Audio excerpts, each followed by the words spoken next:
Muito boa tarde, boa noite, boa madrugada, bom dia, seja lá qual horário você está acompanhando aí este vídeo, seja aqui ao vivo com a gente, ou no Instagram, no Facebook, no YouTube, onde quer que você esteja ouvindo essa conversa. Muito obrigado pelo carinho, muito obrigado por passarem um tempinho aí do tempo de vocês, relembrando, conhecendo, descobrindo muito da nossa música riquíssima. E hoje nós vamos ter o privilégio de poder conversar com um dos compositores mais importantes no louvor congregacional e em muitas outras coisas que vocês vão descobrir, que é o Edson Feitosa. Ele já está aqui, seja muito bem-vindo e vamos iniciar a nossa viagem pela história da música cristã. Olá, que satisfação! Satisfação é minha. Seja Tudo muito... bem?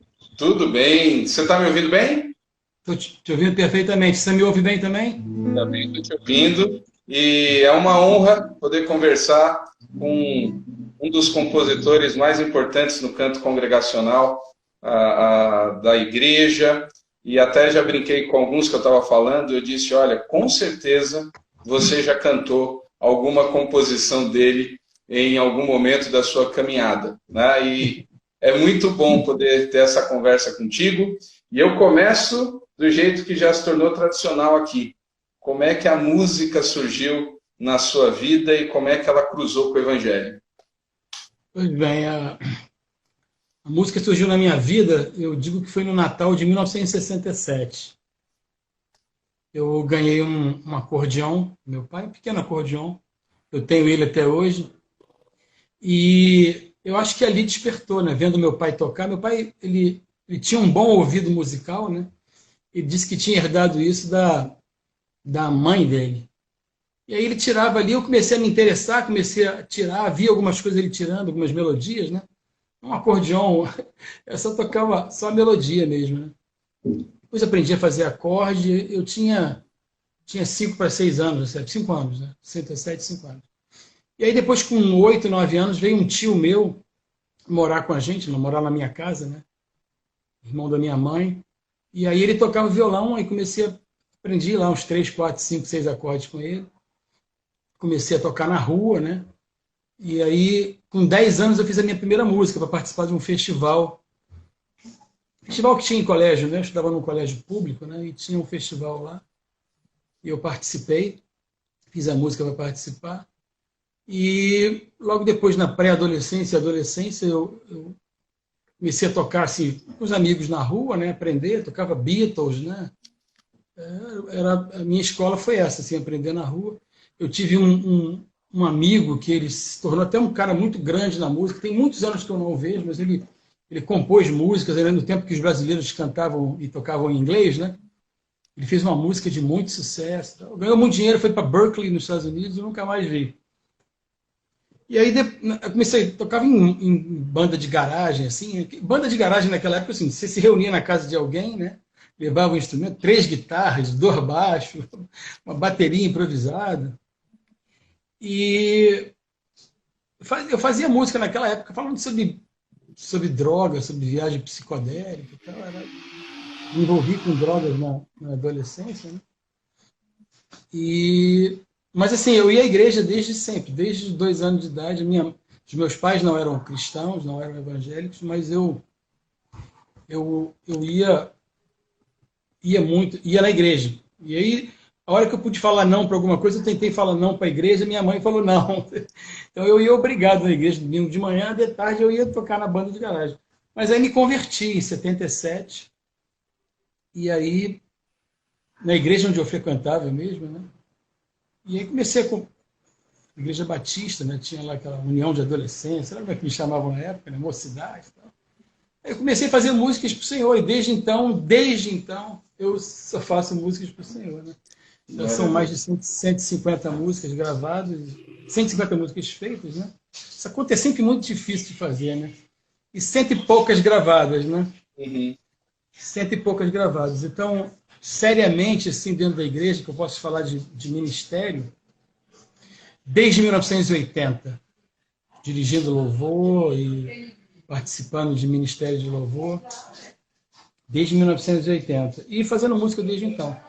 E aí, quando foi em 85, eu já tinha saído da faculdade, da universidade, mas a minha esposa permanecia lá. Eles fizeram um grupo de evangelismo aqui na Universidade do Estado do Rio de Janeiro.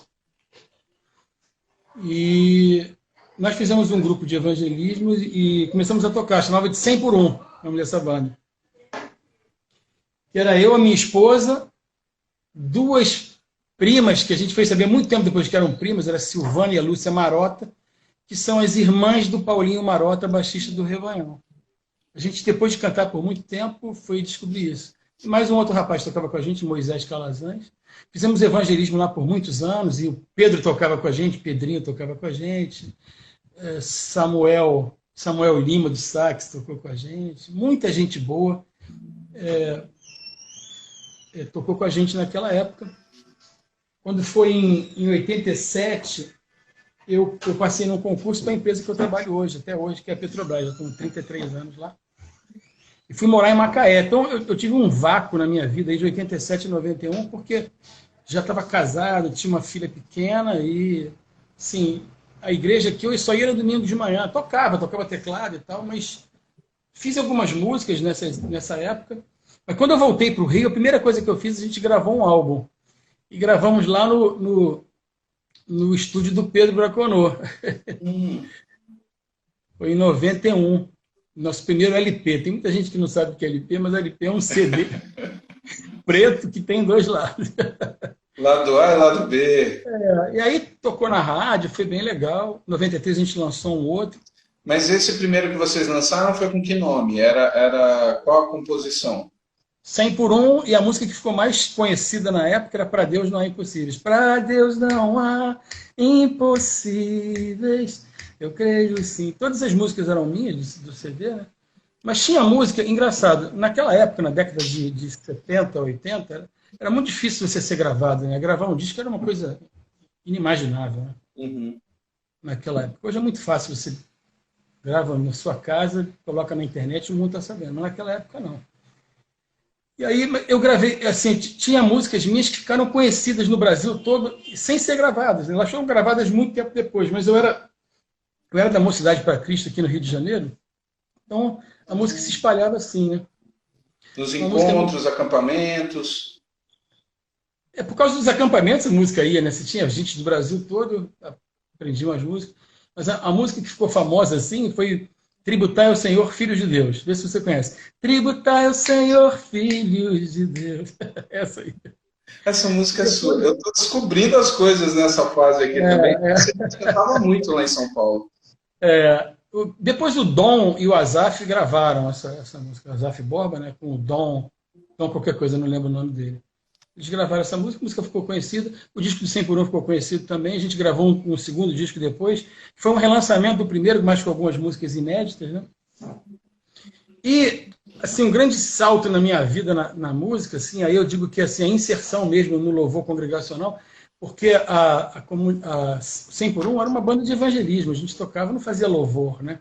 O Pedrinho hoje falou muito sobre isso. Era música para evangelismo, mais puxado para rock, pop rock, né?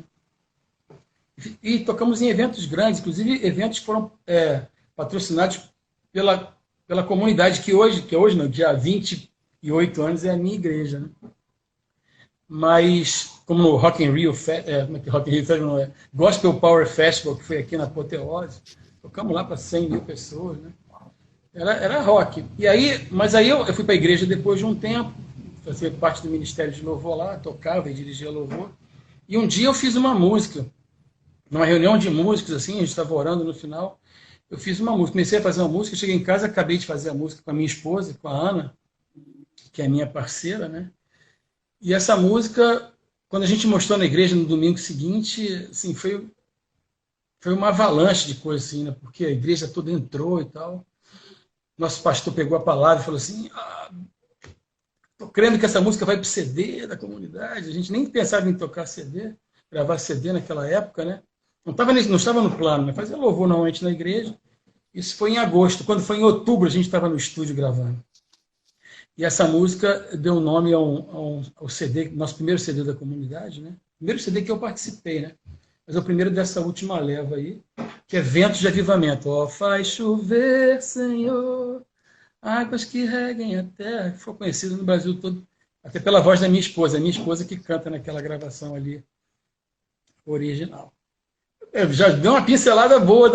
Rapaz, a gente vai acompanhando aqui, vislumbrando. Quando você disse as suas influências ali, quando você entra no universo da igreja, você vem de uma, vamos colocar, de uma musicalidade na linha do rock, Isso. psicodélica, até que você colocou aí no começo, e aí Sim, você sim. entra no ambiente de uma igreja batista. Como é que é essa questão musical para você? Eu me enfurnei em canto coral, coisa que eu amo.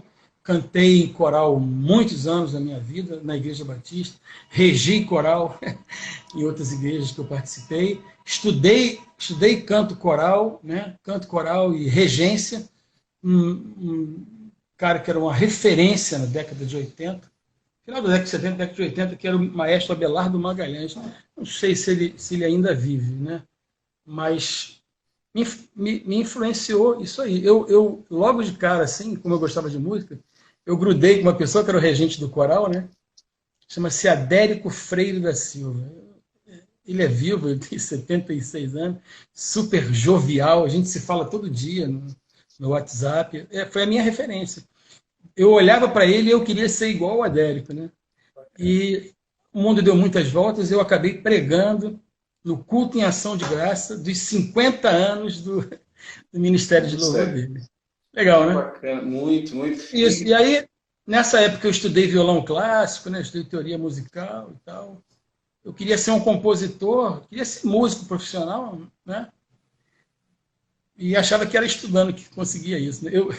Talvez só um parênteses aqui, não é comercial, mas eu tenho um curso online de composição musical. Na verdade, é um programa de treinamento, né, em que eu bato nessa tecla. Você não precisa saber tocar nada para compor, você não tem que saber teoria musical para compor. Fecha parênteses, acabou o comercial. Tudo bem, sem problema. Eu vejo uns vídeos que você posta no Instagram, eu tenho Ah, acompanhado ali. que bom, Ramon. Que bom. E aí você, então, tem essa questão das músicas de evangelismo, como o Pedro colocou hoje. Esse cenário no Rio de Janeiro é um cenário que está fervilhando, né? O Rebanhão já fazia isso, tem as várias É, bandas, e ao mesmo tempo o canto congregacional, as composições é. para cantar com a igreja. Como é que você começou mesmo nessa Eu linha? dei, eu dei um pulo aí, né? Porque é o seguinte, quando eu falei que comecei em 1980, foi com uma igreja de americanos que tinha no Brasil. Eu conheci o Janires nessa época, em 80. Conheci o Pedrinho 81, mais ou menos. E eu tocava numa banda que era uma banda de evangelismo quando estava do lado de fora da igreja, mas dentro da igreja era uma banda de louvor, era um ministério de louvor. Então a gente tinha essas duas linguagens, então tinha repertório que era para fora e repertório para dentro. Então começou aí a minha influência, assim, os cantores da época, né, os americanos da época, André Crouch, o Pedrinho até falou isso hoje, né, Sandy Perry, Amy Grant, né. E assim, para a parte de evangelismo, foi o Keith Green, né? Quem é da minha idade bebeu muito nessa fonte. Mas o canto congregacional veio daí. Agora, com a minha ida para a comunidade, né, em 93, essa coisa se intensificou. Né? Eu falo para os meus alunos o seguinte: quando você vai fazer uma música, né, qual é o discurso? Né? É eu ou é nós que estamos cantando? Né? Ou é uma música impessoal, né? Uma narrativa impessoal? Né? E o discurso da música congregacional é o nós, né? E assim, por ter essa vivência também de cantar os hinos, do cantor cristão e tal, né? Isso é uma coisa interessante também, eu falo muito isso. Eu não me canso de ser repetitivo nisso, porque eu acho que isso pode, de certa forma, ajudar quem está nos ouvindo aqui, ou quem vai ouvir a live depois, sobre seus sonhos no ministério, tal, tal, tal. Eu me lembro que eu ficava nos cultos olhando o cantor cristão, vendo o nome dos autores, né? Ficava assim, fantástico. Tinha gente que tinha feito mais música, né? Mais de uma música, e caramba, compositor. Nessa época eu estava pensando em estudar, estava estudando já. Eu sonhava em ter uma música minha no Inário, imagina, que se podia sonhar na época. E acabou que aconteceu isso, rapaz, na Junta de Missões Mundiais de 2000. Eu recebi um telefonema do Valdemiro Timchak, que foi um pastor muito importante na denominação batista, né? Ele me solicitando para a inclusão de Rompendo em Fé Olha Seminário só, da Junta. Deus é maravilhoso. que bacana. Deus E realiza quantas sonhos. Então, músicas? eu falo isso para encorajar as pessoas, né? Diga. Muito bom. Falei, e quantas outras músicas, né? Independente da questão dos inários formais, né? O repertório ele é impressionante. Você comentou há pouco do Ventos de Avivamento. Sim. Era alguma situação especial ali, alguma palavra, algum momento que você estava vivendo? Olha, havia não uma palavra específica sobre ventos de avivamento, não havia. Mas havia um clamor muito grande na igreja, o pastor Marco estava levando a igreja a orar muito por avivamento. Essa era uma coisa muito forte que a gente estava experimentando, e isso nos músicos também. E essa reunião, ela tinha sido dirigida pela nossa pastora, a pastora Jussara. E ela, no final, pediu para a gente orar, a gente se ajoelhou e tal. Quando eu orei assim, me veio. Se me desculpa assim, de dizer o termo que eu penso que foi. Me veio uma visão mesmo espiritual, sabe? Assim, eu via pessoas orando, dizendo assim, Senhor, faz chover sobre essa terra seca e tal. E eu sentia como se estivesse ficando molhado. Eu não costumo ter esse tipo de experiência, mas tive ali, e foi forte. E eu levantei dali cantando, ó, faz chover, Senhor, águas que reguem a terra, lá, lá, lá, lá, lá, lá, lá, lá, lá. Até chegar em casa já saiu uma parte disso. Chegou em casa, terminei com a Ana, minha esposa, minha parceira de composição, a gente fez junto. Foi rápido, a música foi rápido. E ela caiu, ela vestiu bem na igreja, porque havia uma conclamação do nosso pastor em relação a avivamento. Né? No caso, o senhor compõe tanto questão de melodia quanto letra, né? Tem essa questão da Eu tenho composição mais completa. facilidade, eu tenho mais facilidade de fazer as duas coisas juntas, né? Mas há uns anos atrás, de uns anos para cá, eu tenho me imposto a disciplina de, por exemplo, tem alguns parceiros, o mais frequente tem sido o Val Martins, né? Já fizemos umas 7, 8 músicas juntos, eu coloquei letra, melodia dele, eu gosto muito das melodias dele, tenho muita afinidade com ele nesse esse aspecto. Acabamos de lançar uma música junto, agora Carrossel de Emoções. No outro CD dele nós gravamos mais 2 músicas, então tem sempre isso. E agora também eu estou fazendo melodia e mandando para alguns compositores amigos meus. Né?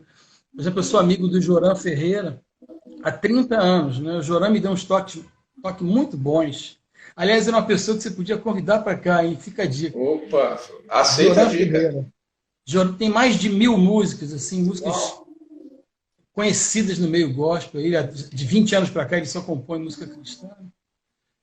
E ele me deu uma dica, e eu falei assim, pô, nunca tinha feito uma música com o Jorão, eu tinha uma melodia aqui que eu achava muito especial, sabe assim? E aí eu mandei para ele, 4, 5 dias depois ele mandou a letra, foi fantástica, e aí uma pessoa muito importante vai gravar, mas eu não posso falar agora. Ah, a música não gravou, tudo bem, depois você indica.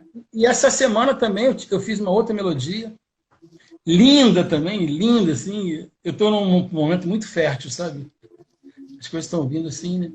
E até por causa do curso, né? Tenho escutado muita coisa, tenho me imposto, né? E aí eu mandei para um grande compositor também, que a gente nunca fez música junto, e quando ele ouviu, eu amei! Ele é muito mais novo que eu amei! E aí a semana que vem a gente vai ter novidade para contar, muito bom, né? Opa, tá só atiçando aí, né? Mas eu tenho mais facilidade de fazer as coisas juntos e com a minha esposa, né? Minha esposa é um certo guardião, assim, ela, não vai por aqui, não vai por aqui, não vai por aqui. Ontem mesmo eu estava ali, ela mandou pegar um sol na varanda, eu moro numa cobertura aqui. Eu trabalho exatamente nesse ponto aqui, eu trabalho a semana toda aqui, eu trabalho na Petrobras, como eu falei. O dia inteiro, de 8 até as 18 horas. Toma um sol, tá? Eu tomei um sol, peguei o violão antes de começar o... Aí foi no feriado. Primeiro, né? Ontem, né? Isso. Uhum. E aí comecei a tocar e tal, e fiz uma notinha lá, ela, não faz isso não, que você já aparece. Ela é meu guardião nisso aí, né? E hoje eu já dei um avanço na melodia, uma melodia nova, daqui a pouco aí vamos escolher o letrista para colocar, né? Eu tenho visto e conversado com outros compositores também nesse período, né? E aí é sempre isso. Os frutos desse período agora de confinamento serão incríveis. Muita gente compondo realmente parte das suas experiências com Deus, isso é muito bacana de ver. Estava falando ali do Ventos do Avivamento, é um período em que as comunidades a parte de louvor, de gravação, como o senhor colocou, ela está explodindo, né? As comunidades começam ali a registrar a sua parte de louvor. Olha, Diga, pode falar, desculpa. Assim, como é que foi? Você falou da questão da gravação da primeira, né? Depois de ver essa música, e imagino que nesse disco tem outras composições, mas na hora assim, gravou o disco, a igreja está cantando, e aí quando você percebe que foi além da própria igreja, que as outras comunidades também estão cantando. Como é que era isso? Foi um momento fantástico, assim. É meio perigoso o que eu vou falar, mas eu vou falar de qualquer jeito. Vou falar de qualquer jeito, porque eu tenho um coração completamente sereno em relação a isso. Eu acho que desse movimento, tiveram outros movimentos anteriores e tiveram outros movimentos depois. Mas nessa época eu acho que a gente foi um pouco pioneiro. Porque a MK não tinha, a MK Publicitar, a nossa gravadora, ela não tinha nenhuma igreja. Depois ela gravou várias, até na esteira da comunidade. Então a gente meio que foi no casting da gravadora, e eu estou te falando também de Rio de Janeiro, porque depois tinha assim, outros em São Paulo, mas assim, a gente tem uma dimensão que explodiu na igreja, explodiu no Rio de Janeiro, mas a gente não tinha a noção de ter explodido no Brasil todo. Mas a gente acabou viajando e viu que as músicas... E era assim, incrível para a gente chegar nos eventos lotados. Entendeu? E era comunidade, cara, igreja, entendeu? Não era show, a gente fazia um culto, levava a palavra, sabe? E as pessoas cantando todas as músicas do CD. Isso era fantástico. Deu uma dimensão do que estava acontecendo. Depois vieram tantas outras igrejas e fizeram isso, e até eu acho que foram muito além do que a gente fez na época, entendeu? Isso aí não estou trazendo para a gente nada de... Mas, assim, naquele exato momento ali, eu acho que a gente foi pioneiro, sim, sob a liderança do nosso pastor Marco Antônio, que sempre teve uma visão, por ter sido músico no passado, né? Antes de se converter, e depois, quando se converteu também, dirigiu louvor em conferências no Brasil todo e tal, dá muita importância para o louvor, investe nessa área, então ele meio que forjou essa coisa em nós, né? E até hoje é assim. Depois do Ventos veio, a gente também não esperava, que foi Rompendo em Fé. Aí eu te digo, foi uma hecatombe nuclear, né? A gente Exatamente.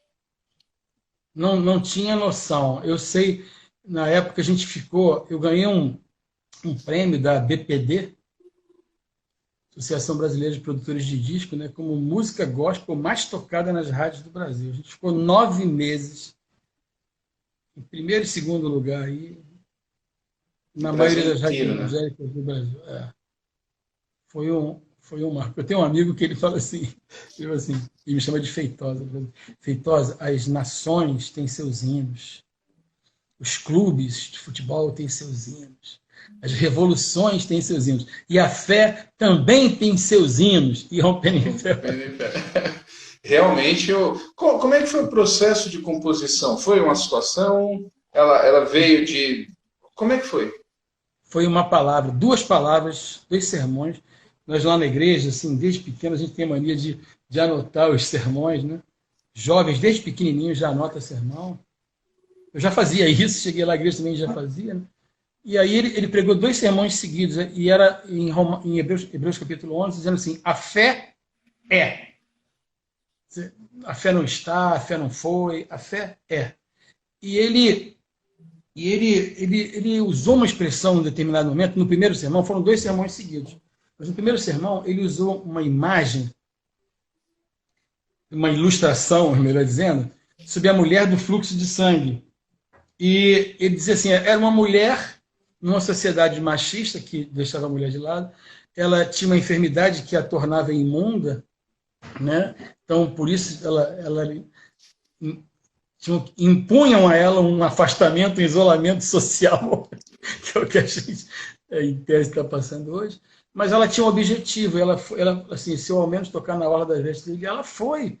E ela foi rompendo, ela foi rompendo a multidão, porque as multidões apertavam e comprimiam Jesus, que eu falar. E ela foi ali passando com um objetivo. E ele falou assim, ela foi rompendo a multidão, ela foi rompendo em fé. Quando ele falou, eu anotei. Eu anotei, Olha botei só. assim, que coisa tremenda, rompendo em fé. E aí no domingo seguinte ele veio, a palavra foi tão importante que ele escreveu um livro, né? Ele escreveu um livro sobre esse assunto, é o livro Rompendo em Fé, foi best-seller no Brasil, vende até hoje, traduzido em outras línguas, para o inglês, para o italiano. Pois bem, e aí a gente começou a fazer, eu e minha esposa e tal, e ficou 3 meses para fazer, faltava uma frase, que eu acho que é uma das frases principais, né? Ah, e outra, assim, eu peguei muitas frases do sermão do pastor Marco Antônio e coloquei lá, na música. Por exemplo, uma que é literal, ele falou assim, com ousadia vou mover no sobrenatural. A Isso foi do frase toda. sermão, isso foi do rascunho, né? Quer dizer, a expressão rompendo em fé veio do sermão também. Mas a frase assim que eu demorei para fazer, e porque eu gosto de compor assim, contando uma história, sabe? Uhum. A estrofe tem uma história. Então eu tenho dificuldade muitas vezes quando o arranjador faz uma coisa, faz um solo, e aí volta aqui no meio da estrofe, não vem no início. Porque às vezes é uma frase que está fora ali, mas assim, não importa. E aí a frase foi: se diante de mim não se abrir o mar, Deus vai me fazer andar por sobre as águas. Eu achei tão impactante, eu sei exatamente o lugar onde eu estava. Estava na Avenida Rio Branco, aqui no Rio de Janeiro, esquina com o Almirante Barroso. Eu levantei a mão para o céu e falei, meu Deus, eu anotei achando que podia ser uma heresia, sabe? Mas assim, porque eu nunca tinha ouvido isso, né? E tinha tudo a ver com a música e tal, eu acho que e acabou impulsionando a música. No domingo seguinte eu mostrei para os músicos, né, a gente cantou, e também foi um negócio que explodiu na igreja, foi Na hora, domingo na hora seguinte. que, na hora que apresentou a igreja, você já sentiu que, de fato, a música tinha falado. Olha, eu vou te confessar uma coisa, quando eu terminei a música, essa frase, eu escrevi até num papelzinho que eu sempre carregava com ele, depois eu passei para o meu caderno de música. O papelzinho eu não tenho mais, eu devo ter em algum lugar, mas o original está ali escrito. Sempre que a música faz aniversário, eu posto lá no Instagram. Mas quando acabou, eu sabia que Deus tinha me dado uma coisa preciosa. Eu tinha certeza. Eu tinha certeza. E Você já aconteceu, viu? né? Nesse disco, ele ainda foi vinil. Ele foi lançado como vinil ou já foi CD? Ele, Teve lança- vinil? ele teve. Não, vinil teve só o Vento Avivamento. Tá, já foi CD mesmo. Rapaz, você me pegou agora, mas eu tenho quase certeza que ele não teve vinil, não. É, os CDs começaram de verdade ali por 95, 96, o negócio o É, vinil já basicamente tinha acabado. Rompendo em Fé de 97. Né? Eu 97, acho então que já entrou CD. o Vento de Avivamento com certeza tinha vinil. O Rompendo em Fé eu não tenho certeza. Além de Rompendo em Fé, tem outra. O CD é um clássico, né? Mas tem outra também que cantou, pelo menos em São Paulo, as igrejas cantavam quase tanto quanto Rompendo em Fé, que era Incomparável. Sim, sim. Incomparável também é outra canção assim maravilhosa. Como é E a história é o que. seguinte: a gente tinha participado de um grupo, uma reunião de liderança, tipo um acampamento de liderança, e lá durante o louvor, um dos nossos irmãos lá, que eram líderes na época com a gente, ele começou a cantar uma música, assim, um cântico espontâneo e tal, né? E a música tinha lá uma batidazinha e tal, e eu botei aquilo no bolso. E aí um dia ele falou assim, vamos compor, ele já fazia música, eu também. Foi lá para casa com a esposa e os filhos, né? As minhas filhas eram pequenas na época. E a gente começou a cantar. E a música era essa aqui, ó.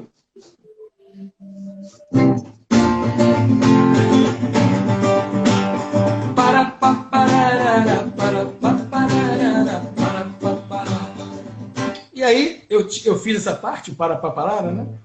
Começamos a cantar e aí remetemos ao cântico que ele tinha dado lá.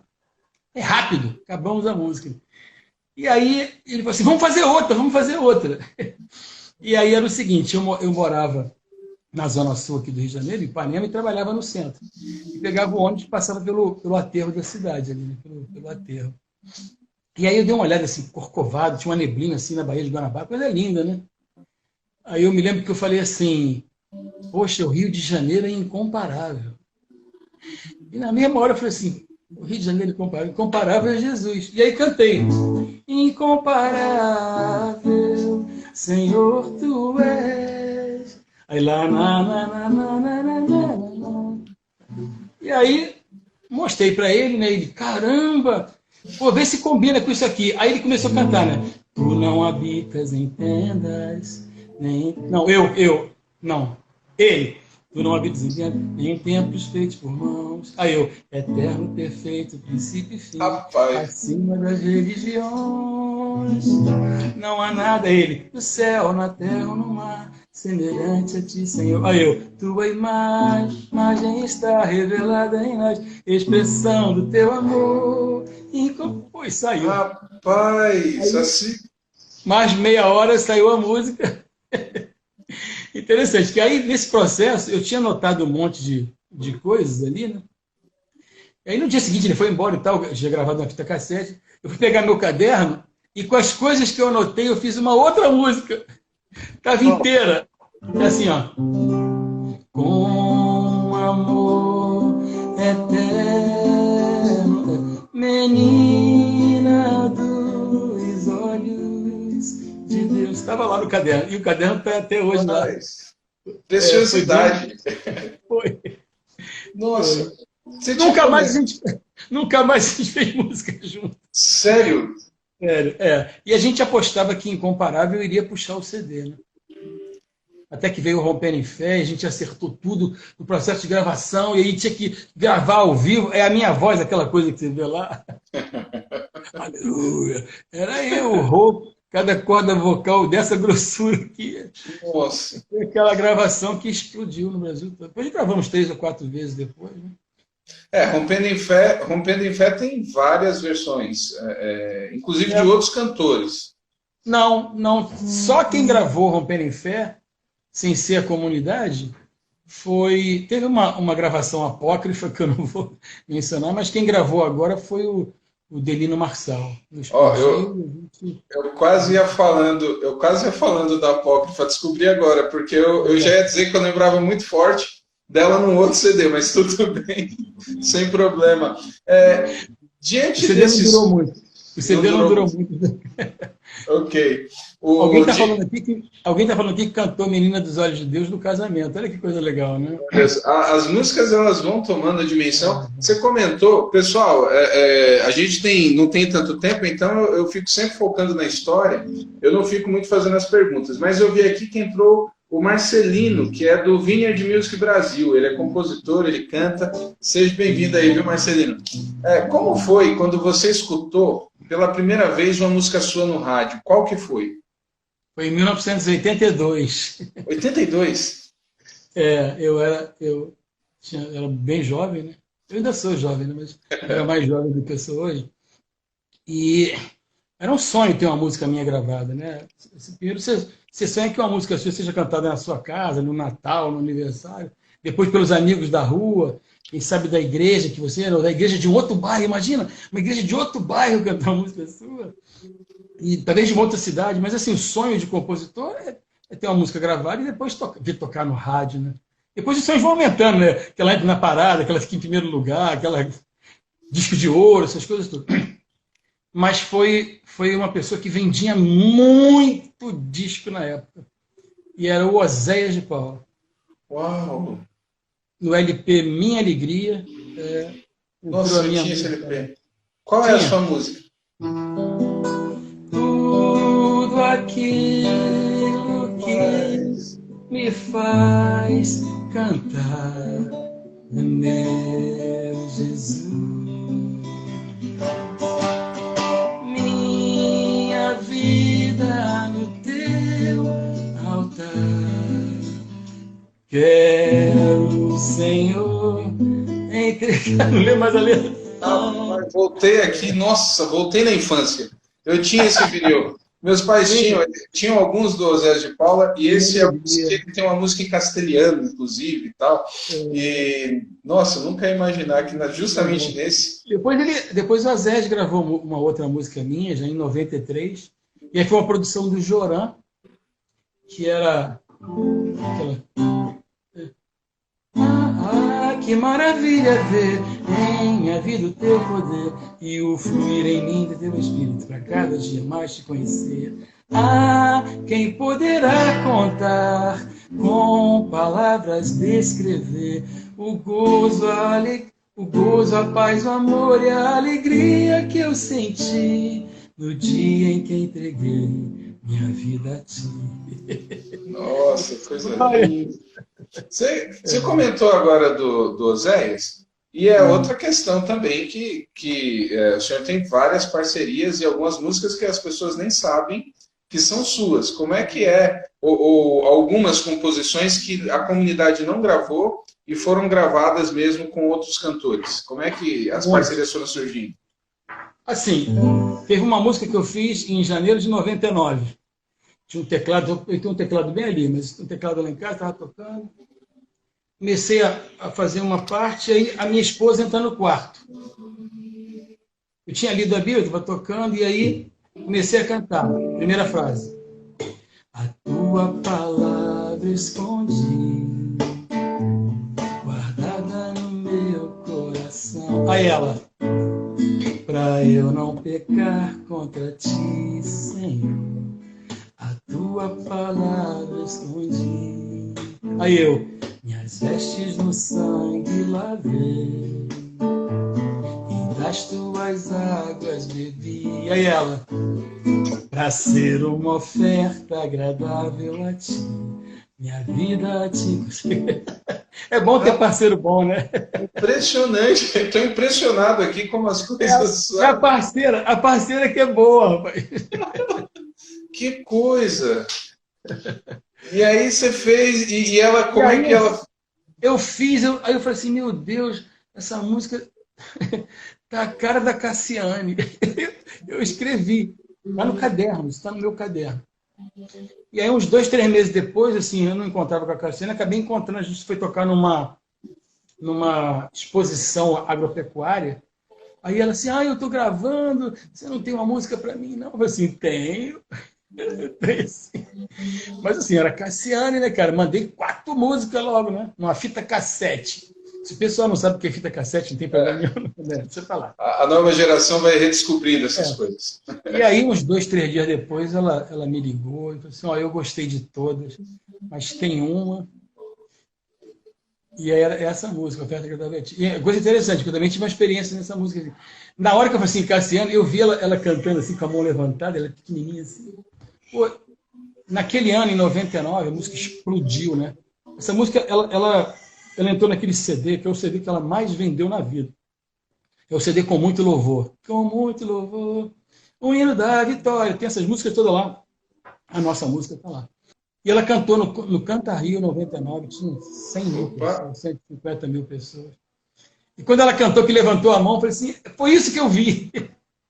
Aí depois outras pessoas gravaram, né? Paulo César Baruch gravou, Perla gravou, O Baruch gravou qual sua? Oferta Agradável a Ti. Ah, tá. Essa música foi gravada em espanhol também pelo Danny Berrios, né? Gravou em Guatemala, em Porto Rico. Danny Berrios é outro, assim, eu lembro da versão dele de El Shaddai, lá no início dos anos É, 90. Rapaz! final dos 80, isso aí. É final dos 80, é isso aí. Ele é E assim, Jeová? intérpretes que gravaram músicas minhas, né? Tem a Aline Barros, né, que já gravou 5 músicas, ali, nossa querida companheira, pastora Aline Barros, lá do nosso ministério. A gente faz parte junto do staff, né, do pastor Marco Antônio Peixoto. Gravou uma música de Niná, muitos anos atrás, Dom Din Dom Dom. Até lembrei ainda há pouco, uns dias desse aí, porque uma amiga minha falou que a filhinha dela só dorme depois que escuta Dom Din Dom Dom. Legal você ouvir isso, a música tem quase 30 anos. Mas a música que a Aline gravou, que fez mais sucesso, foi Sonda-me, que eu fiz num acampamento livre acesso, que é o acampamento dos jovens lá da igreja. Né? Eu tinha dirigido louvor naquela reunião, e a pastora Aline não era pastora na época, e ela pregou. E os pontos da pregação dela foi sonda-me, quebranta, me transforma, enche-me, usa. Eu estava lá anotando e tal, e quando eu vi que ia para o final, assim, que ela ia orar, ia me ligar, me dar a palavra, assim, eu queria cantar uma música que estivesse falando sobre isso. Eu até pensei na hora em Renova-me, sabe? Achei que tinha a ver, lembra? Renova-me. Mas aquelas palavras, aquelas 5 palavras ficaram na minha cabeça, assim. Aí eu virei para o nosso tecladista que estava assim do outro lado e fiz uma... um movimento para ele assim com as notas, né? E aí ele começou a fazer o fundo musical. Eu falei, isso aí. Quando ela me deu o microfone, eu, sonda-me, quebranta-me. Eu sempre Rapaz. falo isso, aparece alguém assim, eu tava lá. Assim Ativar os comentário, comentários de novo. assim Porque comentário, agora assim, mas muita gente estava lá, porque tinha uns 400 jovens, né? Nessa época. Então, e aí depois de uns 15 dias nós terminamos a música, né? Virou história também. Acho que foi o disco da Pastora Aline que mais vendeu mais de 1.500.000 cópias.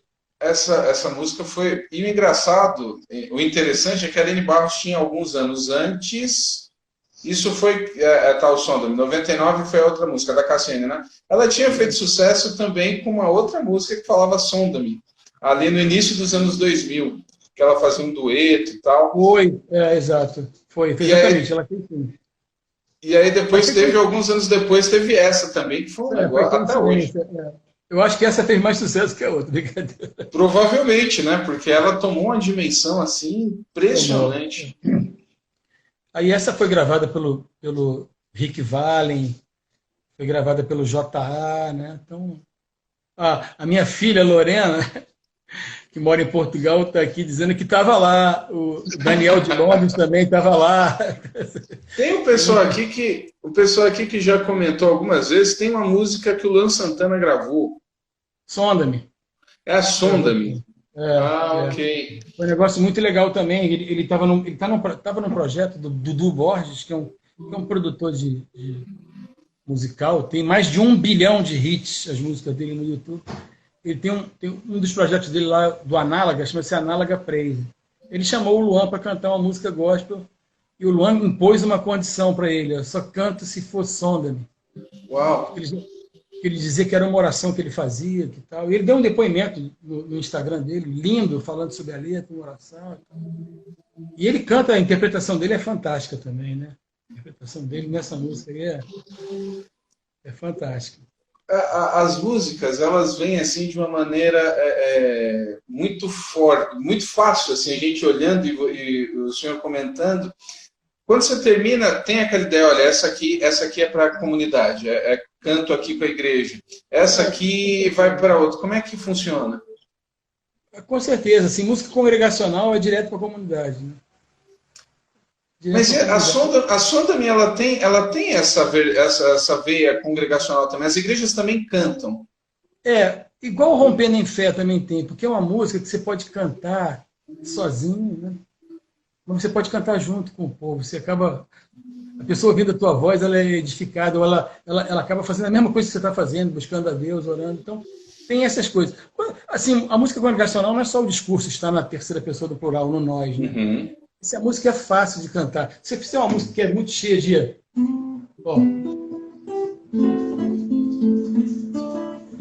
o povo não vai nessa coisa. Você está entendendo? A música congregacional ela tem que ser um pouco mais fácil, mais fluida, né? E assim, eu costumo compor coisas simples. Eu não sei também porque eu não tenho conhecimento para compor coisa rebuscada, apesar de já ter feito alguma coisa com melodia rebuscada. Mas por ser simples, acho que acaba pegando, a igreja acaba cantando, né? Com certeza. O Lucas está aqui lembrando que o Dudu Borges foi tecladista do Resgate um período. Foi. Ele tocou no disco Ainda Não É o Último. Essa nova fase do Resgate. Eu conversei com o Zé Bruno semana passada, essa turma tem rendido realmente lembranças aí fantásticas. São muitas, né? São mais de 130 aí, como você tinha colocado, gravadas e tal. Dessas músicas, tem alguma que você tem aquela relação assim de olhar e falar assim, nossa, que é especial, se destaca dentro das que você fez ou é igual? Como é que é esse processo olhando para a sua obra? Eu não tenho uma música assim preferida. Eu tenho 2 filhas, eu não tenho uma preferida, sabe? Não tenho uma preferida. Mas tem algumas que em determinadas épocas da minha vida me tocam mais, né? Tem músicas que, assim, que, apesar de ter sido gravadas, elas não fizeram muito sucesso, mas me tocam muito assim no coração, sabe? Às vezes por uma memória afetiva, alguma coisa da minha infância, Então, é difícil falar, né? Então, assim, se quiser tocar... Vou te falar uma música que não fez muito sucesso, mas é muito especial. Tu és Jeová Rafá, tu és o Deus que cura, basta um toque teu pra se fechar a ferida. Tu és Jeová Rafá, tu és o Deus que cura. Não fez muito sucesso, mas essa tá em bastante qual? especial. Está no CD Restituição. Era o CD que tinha. Eu fui pro terreno do inimigo e eu tomei tudo que me roubou. Tomei. Que é uma versão minha e do Pedro Braconor. Olha só, que bacana. São muitos anos, comentamos há pouco, estou aqui controlando o tempo, né? Conversamos há pouco sobre os movimentos, né? Vocês se viram como idealizador ali naquele início, primeiro a entrar no casting da MK, numa fase ainda dos vinis. Muita coisa já aconteceu, né? A comunidade sempre atuante. Como é que você vê hoje o cenário do louvor congregacional? Como é que as coisas estão? Qual é a sua visão hoje? Assim, deixa eu te falar uma coisa sobre a indústria da música, né? Eu tô fora já há um tempão da indústria. Nós gravamos um disco em 2017, nosso último álbum, Serodia. Mas assim, eu não tenho acompanhado o que está acontecendo fora do que eu vejo na igreja local, né? Então, já cerca de uns 10 anos, assim, eu tenho acompanhado muito a igreja local. Eu não costumo escutar rádio, rádio nenhuma, não ia falar rádio evangélica, mas eu vou te falar por quê. Eu tenho uma visão assim, um pouco obtusa sobre isso, né? E também sem medo de ser mal interpretado, eu vou falar porque eu tenho um coração muito livre em relação a isso. Vou falar de uma maneira geral, depois eu vou chegar na música gospel, né? Eu não tenho interesse de escrever o hit do verão. Eu não estou na indústria, ninguém me ligou hoje, me manda uma música. Né? Ninguém me ligou, estou precisando de uma música. Não, e nem vai me ligar, porque eu não sou esse tipo de coisa. Então, eu não tenho interesse de fazer o hit do verão, eu não tenho interesse de fazer a música que vai tocar na rádio. Eu tenho interesse assim, de envelopar uma mensagem que está no meu coração, sobre as minhas crenças, meu valor, minha fé, envelopar isso e entregar. Eu tenho uma exata noção do que eu fui chamado para colocar a palavra de adoração na boca da igreja, de outras pessoas. Eu tenho feito isso. Não tenho nenhuma falsa modéstia, nem tenho nenhum arrobo de orgulho aqui em relação a isso. Não tem mesmo. Eu sei do papel. Agora, eu vou te falar isso dessa volta, eu vou te falar assim, eu já fui tentado e já caí na armadilha de fazer a música para o mercado. Mas eu saí muito rápido dessa aí. Eu entrei e saí rápido demais. E hoje que eu vejo, assim, eu vejo uma preocupação muito grande. E nada contra, não. Isso aqui não é uma visão, né? Não estou falando com um tom professoral, nem julgando ninguém, não. Mas a música que é feita para o mercado, ela tem lá uma vida, ela é balão japonês. Você quer balão japonês? Você acende a bucha aqui, sobe aqui e desce ali. No mês seguinte, o pessoal não esqueceu da música, ela não ficou, não marcou. Ela tocou na rádio, mas ela não toca no coração das pessoas. Então, assim, eu não sei agora como é que está, mas há uns 10 anos atrás estava assim, está entendendo? Então, é difícil para mim ligar a rádio e ouvir uma música romântica, gospel, entendeu? Em que você escuta aquele negócio e a pessoa fala assim, acordamos de manhã e tal. Caramba, sabe? Coisas com duplo sentido, coisas que uma pessoa do mundo vai ouvir, vai achar que é uma outra coisa. Então eu tenho essa dificuldade, sabe, de comentar, mas comento, tá vendo? Mas comento. E palavras com duplo sentido, porque atendem ao mercado. Agora, atende o mercado, tem pessoas consumindo esse tipo de música, né? Então, assim, para mim é difícil, às vezes, escutar 3, 4, 5 músicas seguidas, porque acaba vindo uma coisa que eu falo, não. Entendi. Então, mas assim, Mas o louvor congregacional, assim, a gente canta música lá na igreja que não é nossa, né? E que acontece, está acontecendo nas igrejas, tá? Sabe? Nas igrejas do Brasil que eu estou falando, sabe? Então, tem um movimento aí. Uma curiosidade, você tem uma obra fantástica de composições, tem, assim, alguma música, enfim, que você olha e gosta tanto que, assim, nossa, essa eu gostaria de ter escrito, assim? Diga uma, assim, que você realmente fala assim, gente, que coisa maravilhosa. Diz uma pra gente. Tem vários. Eu vou te falar uma que eu senti isso muito forte. Toda vez que eu canto, eu falo assim, oh Deus, por que não veio para o meu endereço? Não, é uma brincadeira, mas assim, eu gostaria muito de ter escrito Esperança. Música do Anderson Freire, né? Uau. Que a pastora Aline Barros gravou. Essa música é linda, essa música é uma música perfeita, e o arranjo que foi feito, se não me engano, pelo Rogério Vieira, que também é um amigo meu de muita longa data. O arranjo para mim é perfeito, ela é fantástica. Eu tenho que me segurar todas as vezes para não colocá-la em todas as vezes que eu dirijo louvor. Assim, é uma mensagem muito forte. E eu ouvi um pouco da história de como ela foi composta. Ela não tinha esse viés que tem hoje, e sofreu um ajuste muito bom. Essa é uma música, né? Eu vou te falar uma coisa agora, o Aurélio Rocha faleceu tem pouco tempo aí. Primeiro Amor é uma música que eu gostaria de ter escrito. Essa música é linda também, essa música é histórica, né? Olha, o meu Deus é o Deus do impossível. Meu Deus é o Deus do impossível. Essa música é de quem? É a pastora Alda Célia. Ela é da Alda Célia, tá. Mas ficou mais conhecida na voz da Aline, né? Quando a pastora Aline gravou. Tem gente que fala assim, né? Que usa... Não, nenhuma. Não, eu falo. Tem essa aí eu gostaria de ter escrito. E tem alguns hinos tradicionais que eu gostaria de ter escrito também, do cantor cristão, da harpa. Coisas que tocam assim no meu coração, sabe? Coisa fantástica. Tem uma que eu não posso terminar sem perguntar. Você falou de músicas que ficam e que tocam.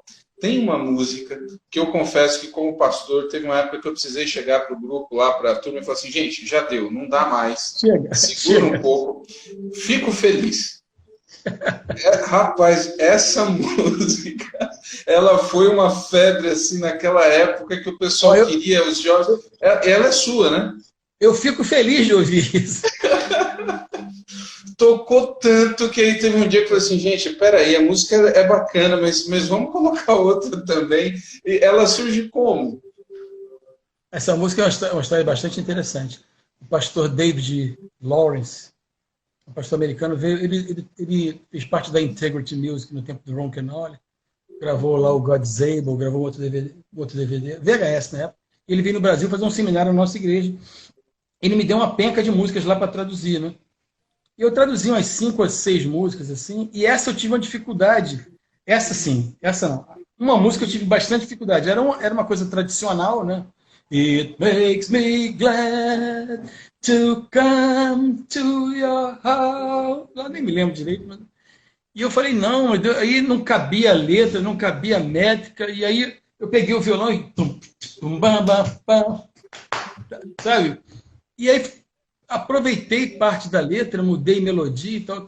E aí quando eu mostrei para ele, disse, ó, ficou assim, ele, pô, mas isso aí é outra música. Você mudou tudo. Aí eu falei, poxa, desculpa, eu já tinha feito 7, 8 músicas traduzidas, né? Eu falei, desculpa. Ele, não, mas ficou muito bom. Ele pediu para a gente escrever em português, eu escrevi em português, né? Como um americano falaria, né? E aí gravou, rapaz. Aí ele teve dificuldade no início ali, mas pegou o arranjo e explodiu. Aí ele muito bom, muito bom. E aí passou um tempo, né? Sim, supostamente eu nem trouxe para mim essa autoria, porque eu tinha trabalhado no material que existia. Não existe muita semelhança, a não ser uma parte da letra, né? Mas que eu já vi em outras músicas, não nada, sabe? E aí teve uma situação de que uma pessoa ia gravar, gravou. A pastora Aline gravou, botou lá direitos reservados, e tá ok, estava certinho. Um conjunto legal da época, né? Mas uma outra pessoa ia gravar, e aí eu soube que uma outra pessoa, uma terceira pessoa, entrou com uma autorização como autor. Aí eu falei, não Tá entendendo? Não é pelo dinheiro, não é por nada, até, não é por causa disso. E aí eu entrei em contato com o David Lawrence, né? E eu me lembrei que eu já tinha um registro da música. Não, não tinha. Eu tinha um registro de arquivo que eu poderia falar sobre uma anterioridade, né? E tinha mesmo em VHS e tal, tal, tal. E a pessoa não tinha. Aí me informei com o advogado, fiz o registro da música e ele falou assim, você vai ter que tomar um cuidado. Ver se essa música está lá no BMI e na ASCAP, né? BMI é o ECAD dos Estados Unidos. E aí, uma das vezes que eu fui nos Estados Unidos, eu fui no escritório da BMI e entrei lá com um request, né, que eles chamam, né? E não havia nada daquilo, né? E a coisa original, depois eu descobri, muitos anos depois, que a coisa original era domínio público. Você está entendendo? Mesmo assim, mesmo com o registro, a autorização que eu dou, eu sempre boto versão e adaptação e edição. Está entendendo? Mas aí até para me precaver, falei isso com o David Lawrence, ele foi num notário nos Estados Unidos, num cartório, e fez um documento atestando que aquela não tinha nada a ver com a versão original, que ele contou a história, eu tenho esse documento até hoje, ele reconheceu firme e tal, rebocado, carimbado, piripicado, mandou para mim. Que bacana. Pois é, uma das músicas aí que realmente virou febre, né? Assim, na época a turma gostava, até hoje, na verdade, é uma das músicas em acampamento e com a molecada. Muito bacana. Estou vendo aqui, o tempo ele é implacável e eu já quero começar aqui a agradecer assim por essa viagem, né? São muitas músicas, esse tempo descobrindo muitas coisas. Tem muita gente aí da nova geração que está vendo, né? Descobrindo e muitos se converteram nesses últimos anos e não faz ideia dos primórdios ali ou de como as coisas foram acontecendo. E eu quero agradecer por esse privilégio de poder conversar contigo, contando um pouco dessa história. Eu que te agradeço pela oportunidade, eu que te agradeço pelo convite e, mais uma vez, não sei o que eu fiz para fazer parte dessa galeria, mas me sinto muito honrado de estar aqui. Agradecer o teu trabalho e digo uma coisa, pastor Ramon, continua fazendo esse trabalho. Você está prestando um serviço fantástico para os compositores e para essa nova geração que está aí. Que Deus te abençoe ricamente. Muito obrigado. A gente é amigo agora. Fico muito feliz aí de ter esse contato. Eu fico feliz. E o pessoal que entrou aqui pelo perfil do pastor, se inscrevam aqui também no História da Música Cristã. Segunda-feira eu vou conversar com o Bené Gomes. Vou falar com ele também. Tem outra história aí grande nas comunidades, nos louvores. E é isso aí, estamos mostrando, com certeza mandarei. Para o pessoal que não sabe, aquela pergunta fica gravado onde? As lives ficam por 24 horas e eu estou salvando e colocando no perfil do mesmo nome no Facebook, História da Música Cristã no Brasil. Como é que você faz para salvar? Como é que você faz para salvar que eu não consigo? Depois você fala comigo. Tá, eu te falo, eu te mando ali, dá para fazer, eu coloco no Face e coloco no YouTube. Tá bom? Queridos, grande abraço para todo mundo, ótimo fim de tarde. Muito obrigado por essa experiência.